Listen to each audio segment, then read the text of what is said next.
राधे कृष्णा, स्वागत है आपका हमारे चैनल उत्कर्ष सवेरा में।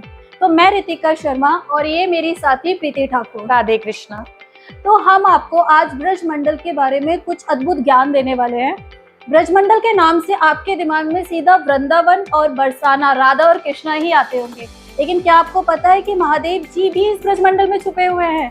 और कौन से महादेव जी? उत्तराखंड में जो हमारे महादेव जी हैं, आपको चार धाम यात्रा के बारे में पता ही होगा, वही सेम चार धाम यात्रा हमारे ब्रजमंडल में भी है। जैसा कि रितिका जी ने बताया कि उत्तराखंड की चार धाम यात्रा, वैसी ही सेम यात्रा ब्रज में भी चार धाम में हैगी। जितने ही पुण्य हमें वहाँ के चार धाम की यात्रा करने पर मिलता है, उतना ही पुण्य, बल्कि उससे ज्यादा ही पुण्य हमें यहाँ की यात्रा करने पर मिलता है, क्योंकि ये स्वयं नारायण जी के द्वारा विराजमान है। जैसे कि केदारनाथ, बद्रीनाथ, यमुनोत्री, गंगोत्री।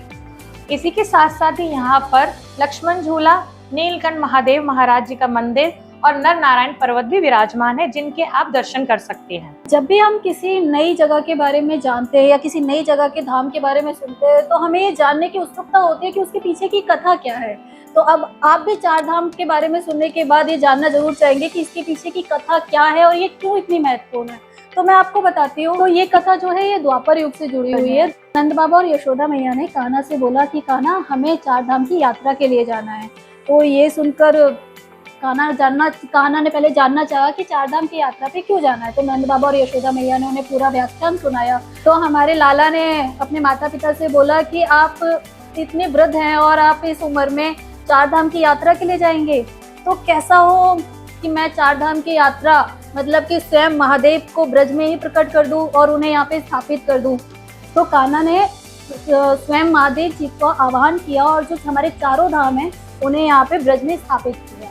तो तब से ये चार धाम हमारे ब्रज में स्थापित हो गए। तो ब्रजमंडल में आने से आपको सिर्फ राधा और कृष्ण, हमारे राधे श्याम के ही दर्शन नहीं होंगे, आपको हमारे महादेव जी जो कि स्वयं हमारे कान्हा के इष्ट हैं, उनके भी दर्शन होंगे और उनका भी आशीर्वाद प्राप्त होगा। और ये ब्रजमंडल के बारे में शायद ही आपको अभी तक पता होगा जो हमने आपको अभी तक बताया है। अब आइए हम आपको दर्शन कराते हैं वहाँ की चार धाम यात्रा के। ये है केदारनाथ बाबा जी, जिनकी 325 सीढ़ियां चढ़कर आप इनके पुण्य दर्शन प्राप्त कर सकते हैं। ये है बद्रीनाथ महाराज जी, जिनके दर्शन करके आप बहुत ही अच्छा अनुभव प्राप्त कर पाएंगे, जैसे कि आप बद्रीनाथ उत्तराखंड के दर्शन करके पुण्य प्राप्त करते हैं। ये है यमुनोत्री गंगोत्री जी, जिनके आसपास का वातावरण देख के आप बहुत सुखमय आनंद प्राप्त कर सकते हैं। ये पवित्र स्थल डीग जिले में पड़ता है। डीग जिले में आप वहाँ पे कैसे जाएंगे ये मैं आपको बताती हूँ। हम जब बरसाने राधा रानी के दर्शन करने जाते हैं, आप वहाँ से अपनी स्वयं की कोई गाड़ी या फिर आप वहाँ पे ऑटो होते हैं जिन्हें आप बुक कर सकते हैं, उन ऑटो को बुक करके आप वहाँ पे जा सकते हैं। आप जब भी किसी ऑटो वाले को बोलेंगे वो आपको लेके जाएंगे और चारों धाम की यात्रा कराएंगे।